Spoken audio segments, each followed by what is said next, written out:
And welcome to Know the Cause. Thank you, everyone, each and every one of you, for joining us every day. 28 minutes, you're going to get a lot of education on today's show. Let's start because I'm a male with a prostate. I have one because I am a male. Doctors have developed, as you might guess, folks, out come Dr. Richard Ablin's book. He's the guy who discovered the PSA. Out comes his book. And everybody's skirting. Oh my gosh, what's happening? He's blowing the horn, he's telling the truth, he's blowing the whistle on PSA testing. Never worked. Never was a cancer test. Still isn't a cancer test. But it did measure effectively 3 different fungi.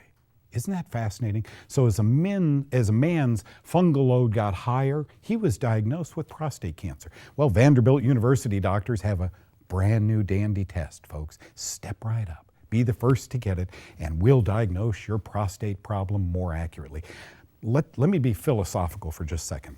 To the best of my knowledge, except for a life insurance test, I don't think I've ever had a PSA test. I don't want to have any tests. The BRCA1 for women's breast cancer, I don't want to have any tests that they don't know what to do if it comes back positive. Many, many men's lives have been ruined because of a PSA test. Now we find it isn't or wasn't very accurate. What about this new test? Step right up? Doug Kaufman doesn't think so. Don't go away, a whole lot more on today's Know the Cause. My name is Doug Kaufman. For the past 40 years, I've dedicated my life and even my career to finding the root cause of disease. Join me in a team of physicians, pharmacists, and scientists, and soon you too will know the cause.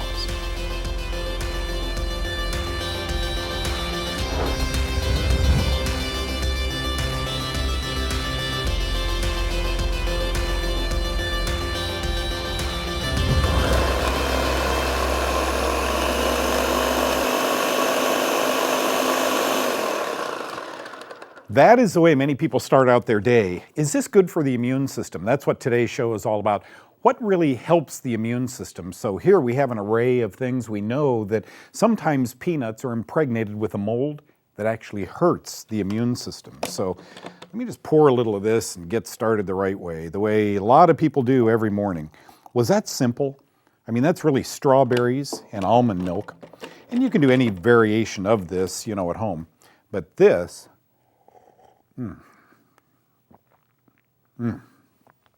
that's the way to start your morning. Okay, so the immune system, where is it? Do you guys remember going to a doctor and the doctor would feel under your arms, under your neck, top of your legs, and so forth? He was looking for lymph node swelling. I can remember a long time ago when I went through medical training, 100 years ago, that was the immune system. But today we realize 70 or 80% of the immune system is right here in the belly, the good bacteria, the good yeast, and so forth. So when my producer John said to me, let's talk about the immune system, what impedes the immune system, I thought about calling Richard, a friend of mine in Los Angeles at UCLA, who's an immunologist. Maybe I can get him to list 5 or 6 things. And then I said, wait a minute. We are blessed on Know the Cause to know a man who's not an immunologist. I mean, he's got advanced degrees, but he's not an immunologist. His name is Frank Jordan. And so we went to Frank and we said, Frank, what impedes the immune system, or what accelerates a poorly working immune system? He said, number 1 is aging. Interesting, as we accelerate, our immune system gets weaker and weaker. Our body stops replacing these immune cells at different rates as we age. Lifestyle. You and I could talk about this for 2 months. Lifestyle. This morning I got out and I did my push-ups, pull-ups, my jogging in place, and all the things I normally do. Not because I wanted to. At this time of the year, it's a little chilly, it's turning warmer, but I didn't want to be out there doing that, but I feel so good, and this works, and this is how I get paid. And for many of you, whether you work in an office, you're a pastor, etc., this is how you get paid. This helps. So lifestyle, poor lifestyle, gluttony, lack of exercise, toxic intake, including alcohol, smoking, and illegal drugs. I have to wonder, legal drugs. This is kind of interesting. Some of those you want to suppress your immune system, things like methotrexate and so forth, chemotherapy drugs, but illegal drugs certainly impede the immune system. Diet. Once again, I just want you to glance over here for a second because we're a film studio, and it's kind of interesting how, chocolate donuts and bread and peanut butter and, well, not alcohol, but sugar, things of this sort, canned foods, are often seen in film studios. That, I don't believe, is the way to have healthy immunity. Sugar and white refined products damage and disable the immune response while assisting in creating obesity. So a sedentary lifestyle. If that's the most exercise you get all day, you may have a sedentary lifestyle, changing the channels. So be active. But it's interesting as I follow along this, I see Frank's face in everything we're saying here. So what's the solution? Try a phase 1 diet. It seems to address what's wrong with the modern diet. It damages the immune response. You saw those other foods, fast foods, alcohol, etc. Malnutrition, says Frank, is real, even in America, due to poor dietary choices of most people. And I think that's true. And we all, look, this show is never going to shake its finger at you. We're all individual. We're all thumbprints. Some of us once a week can stop and get a burger and fries and do just dandy. But I think every day it begins to erode the immune system, right? So good foods, fresh foods, that was organic strawberries in there, really get the coating of the intestine where most of the immune system is, get it coated with good foods every day. Did you know this? Not enough rest impedes the immune system. The body needs to repair and rejuvenate all aspects, and that requires 7 to 8 hours of sleep each day. I was laughing with my producer here a couple of weeks ago. I got up at 3:30 in the morning and couldn't go back to sleep, and John said, "You should have called me. We could have talked." He's up at 3:30 in the morning. Now, if you go to bed at 7 or 8 in the evening, that's not so bad, but try and get minimum 7 hours. The 6 hour, the 5 hour really creeps up on you. As we age, it becomes more difficult due to what? We all have constipation, medicine side effects. We're taking stress, illness, media habits. You're getting up at 3 in the morning to watch Know the Cause, that's okay, but to watch anything else, that isn't. Disease and toxins. Life continuously confronts us with the intake of toxins from our environment, diet, and surrounding, and then what you can do about that. We're going to talk about that as the show progresses today, because Kyle and Kristen are going to talk about foods and supplements that assist your immune system. And let me just sidebar for a minute. About 7 years ago, I began taking Frank's beta-glucan. The science of this product just continues and continues and continues. We've got Dr. Emerson and all sorts of good guests today, so don't go away. Toast to all of you.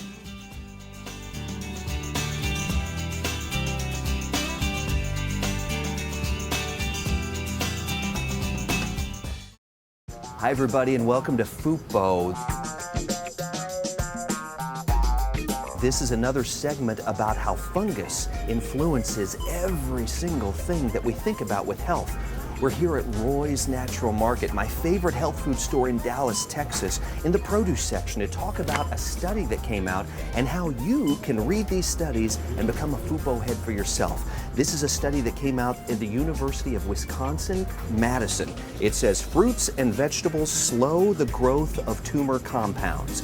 It's saying that researchers at the University of Wisconsin found that small concentrations of a little compound found in fruits and vegetables called isoprenoids actually suppress the growth of tumor cells. Now, isoprenoids are part of a class of compounds that include like lycopene from tomatoes or even D-limonene from lemons. But when we look at isoprenoids, what exactly do they do? Well, you start reading a little bit and you research this with Google and you find that D-limonene and lycopene, being this isoprenoid family, isoprenoids are what grows on fruits and vegetables in response to fungus attacks. Every time that a fungus begins attacking a tomato or a lemon or kale or lettuce, it produces isoprenoids to protect it from the fungus. This is why all of these foods are on the phase 1 diet. And the real reason is because it's fungus until proven otherwise.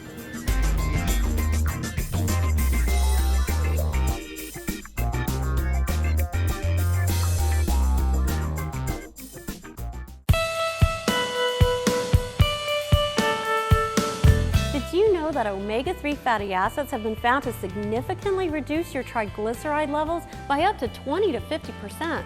Not only that, They can increase your good cholesterol, HDL.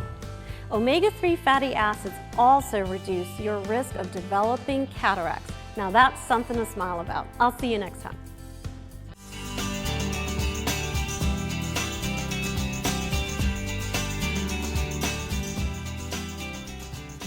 All right, Kristen Cons, Kyle Drew, talking about the immune system and how do we support a healthy immune system? That's the question. You'll see that what we have mostly up here is food and a few supplements, because I always think food comes first, Kristen.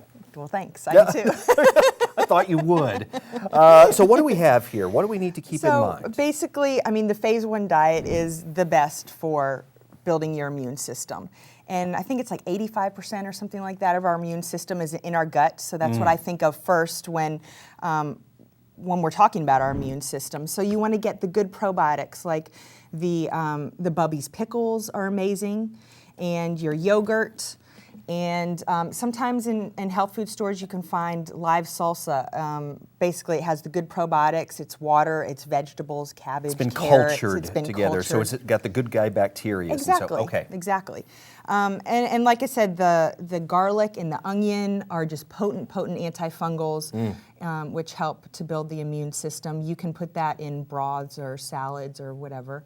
And you've got your green apples. Vitamin C is really big. So you've got your peppers. I think we've got some peppers over here. Your tomatoes and broccoli, kale. All those things are going to be really Those good bioflavonoids that Yeah. go into it. What's this tongue depressor? Okay, this is one of our favorites. Yes, we talk about this a lot. This is astragalus, and it's so good for the immune system. If Yep. you're making your own bone broth, you can put that in, or if you're doing quinoa or any kind of soup or stew, you just let it seep in there while you're cooking it, and then before you eat it, you just take it out and throw it away. No real flavor. No flavor at all. I love it. Just really simple and easy. If you don't want to make your own bone broth, which I do recommend because it's so easy. I mean, know. it's water, bones, and some apple cider vinegar. Yep.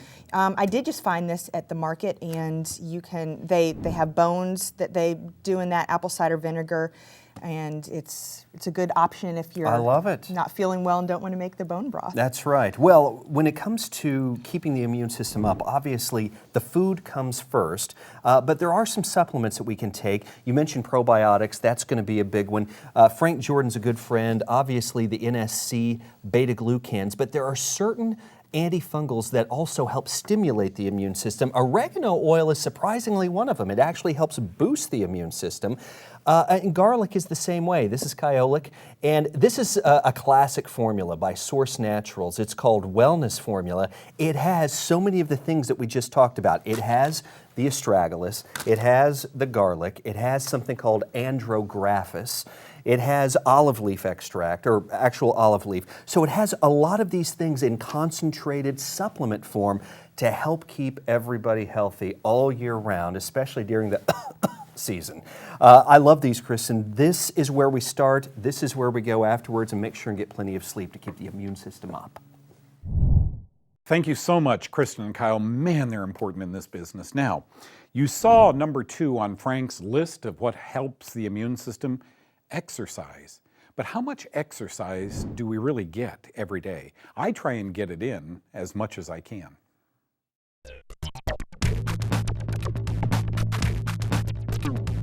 Are you looking for a way to increase your energy level? Exercise is actually a great way to do just that.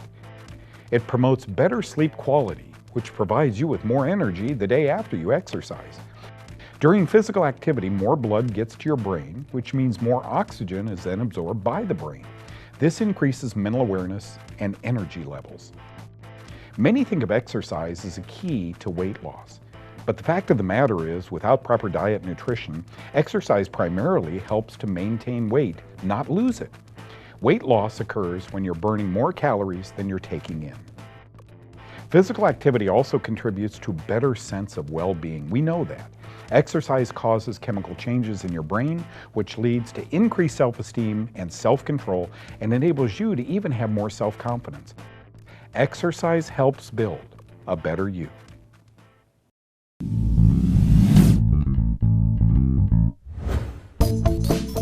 So what are 3 strategies for parents with picky eaters? The first and most important one is the 15-time rule. It takes up to 15 times for a child or an adult to try a food and get used to it. You can make it different ways, but parents, don't get discouraged if you're trying to get your child to eat healthy and they just won't eat the quinoa or won't eat their vegetables. Just keep introducing it. Involve your children, maybe in the grocery shopping, and let them pick out some things, pick out a recipe, get them in the kitchen, and they don't have to chop up food, but you can kind of get them involved, or take them to a farm and show where food comes from, really important. And then practice what you preach. Your children will eat what is familiar in the home and what they're used to seeing. So you need to be eating your veggies too, and your healthy foods, and just concentrate on those whole foods, and your kids will eat healthy.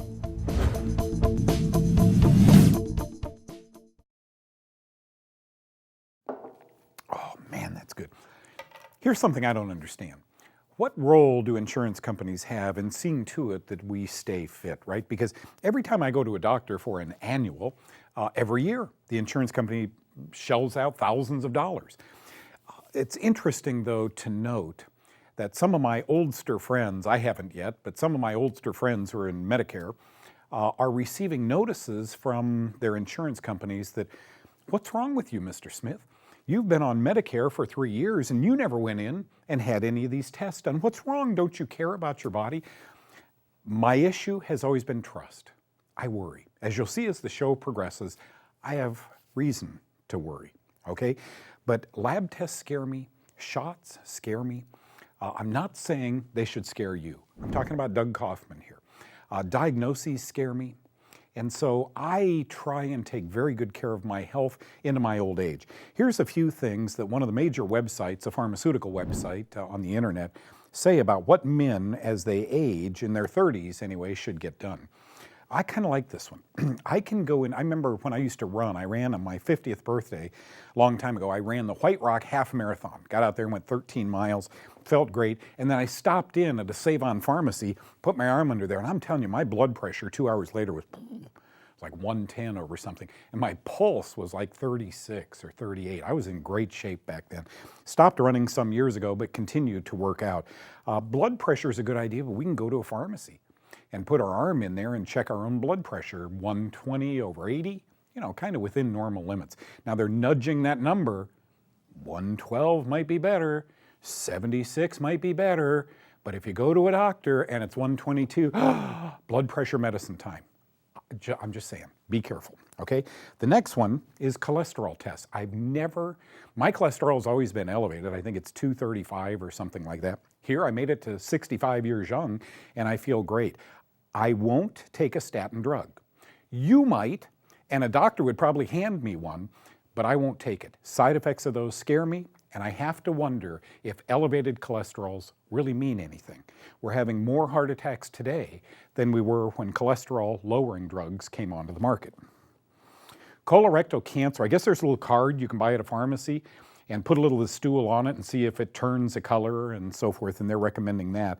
Don't know much about that, never done it, but I think if I notice blood in the stool or something like that, I probably would, and I think anybody should. Immunizations, if you've been following my newsletters, my blogs, and so forth, you know I believe there's two sides to every issue in medicine, and I think this is one. And I think parents owe a fiduciary obligation to their children to look into this.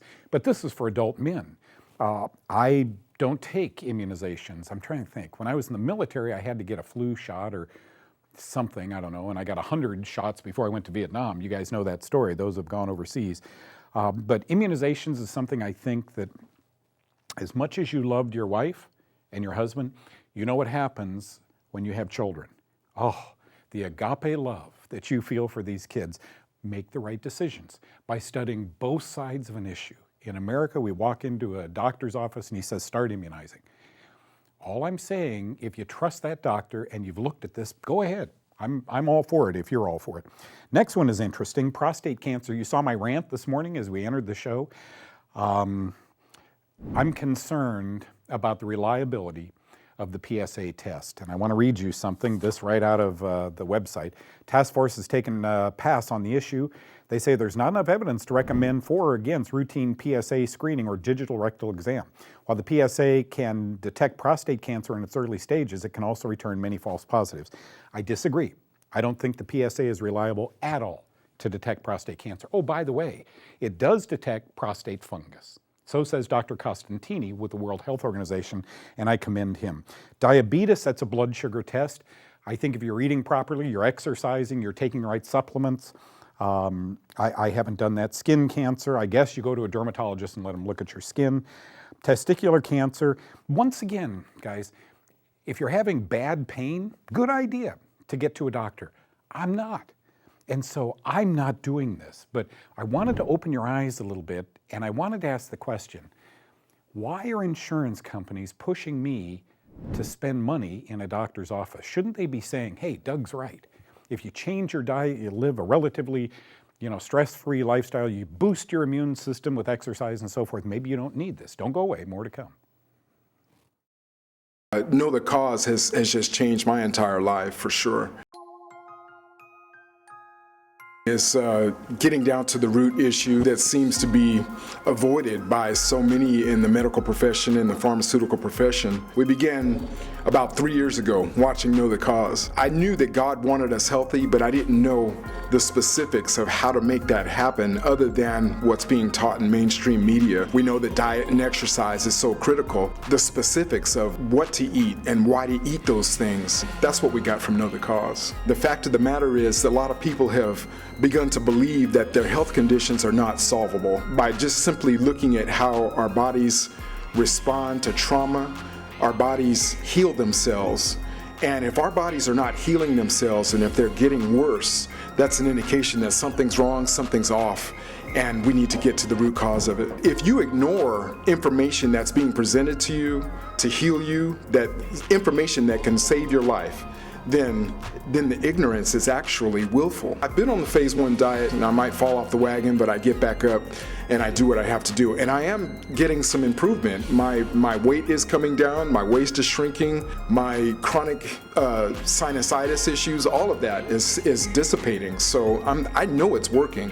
When something's working and people are getting results, it's worth paying attention to. Final advice is watch Know the Cause, because you will get the true answer to the true problem.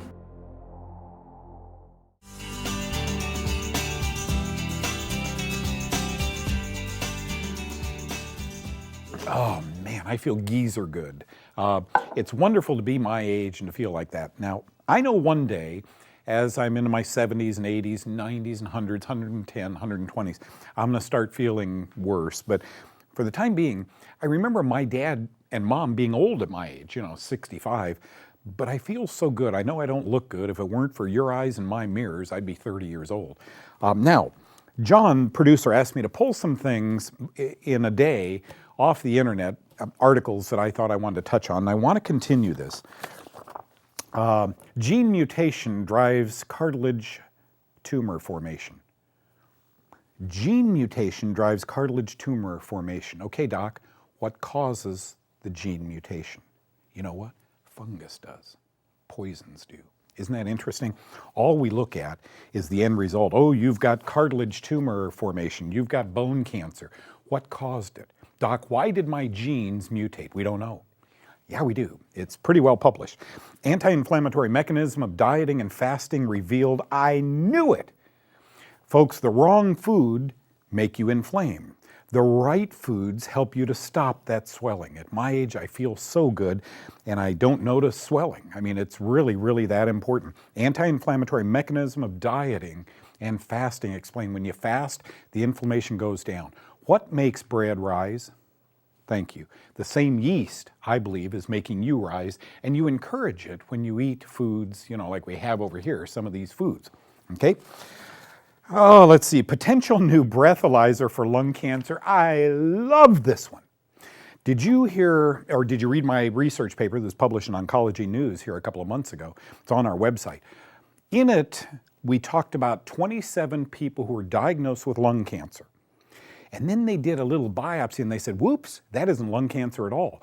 You've got an aspergilloma. You've got fungus in your lungs. They put all 27 on antifungal drugs, and guess what? Not 26, all 27 don't have cancer anymore. with antifungal drugs. Here's a brand new machine. Trust me, this is going to be worth billions of dollars in your hospitals. It's much like a spirometry. So you blow. And they will tell you if you have lung cancer. Guess what it's measuring? Volatile organic chemicals. Guess what makes them? Fungus and mycotoxins. I kid you not. Folks, we are going out of our way. And of course, the papers are all good. These are good doctors. These guys aren't conning anybody. They really believe this. But they don't get that fungus makes VOCs and that their tests are now going to measure it. How many more lungs will be pulled out? How many people on chemotherapy because of a test like the PSA test that I have to question its basis? What is it really measuring? Okay, had to tell you that one. That's important. Here's a fascinating one. The dangers of antibiotic overuse, kids' health. Antibiotic misuse puts you and others at risk, Mayo Clinic. Study shows overuse of antibiotics, USA Today. Antibiotics aren't always the answer, says cdc.gov. Antibiotic overuse may be bad for the body's good bacteria, says WebMD, and the list keeps going on and on. And the reason I bring that to your attention is because of this paper I pulled yesterday. In rural India, children receive wrong treatments for deadly ailments. Oh, shame on those Indians. In rural India, the kids are getting the wrong treatment. See where I'm going? In rural America, in big city America, they are getting the wrong treatments according to their own notes. Folks, if you live in a moldy home, that can cause asthma. It can cause COPD. Start to think fungus. Remember we say FUPO, fungus, until proven otherwise. No, by the by, always check with your doctor, because pretty soon, thanks to Know the Cause, he's going to know all this.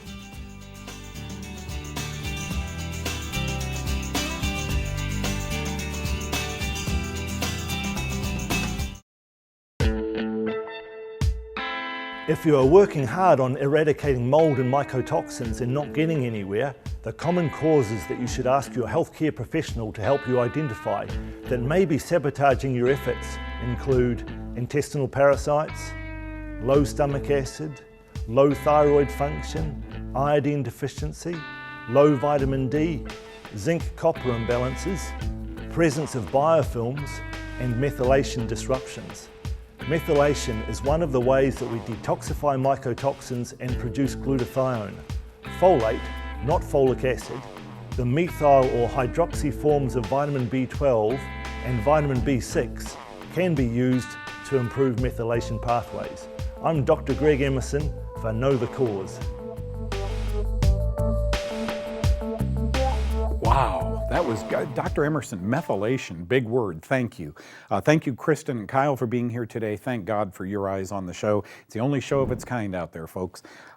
Finally today, HPV cancers in men take off, says the Scientific Journal. Guess what, guys? It's not just going to be blood pressure and cholesterol. It's now going to be a new vaccine against HPV, a sexually transmitted disease that they're recommending boys at 11 start. I don't know about you, but that wasn't me, okay? Thank you so much for joining us today, and we'll see you next time. As I say goodbye, what a way to end today's show.